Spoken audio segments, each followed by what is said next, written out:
What's up everyone, Nathaniel here, aka Mr. Phenom, and today I'm basically going to show you what you should know when you're actually trying to find and target your customers using social media.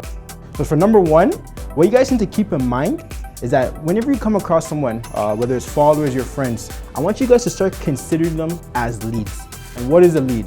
A lead is basically anyone that's interested in your product or service but hasn't bought yet because they're still on the fence about some things. Once you find your leads, you need to start qualifying who is the best customer for your business that has the most problems, that your product or service has the best solution for them. Because when people get on social media, the biggest thing is, how can I get the most followers? How can I get the most comments, the most likes? Thing is, most of that stuff isn't relevant anymore. What you need to start focusing on is how can I create the most focused, qualified people that are gonna buy my product or service, or every time I recommend my product or service. And once you have a great marketing message, you know exactly who you're targeting, sales becomes easier. Most people shy away from sales because they're not targeting the right people. I'm actually gonna be showing you guys how to become a phenom.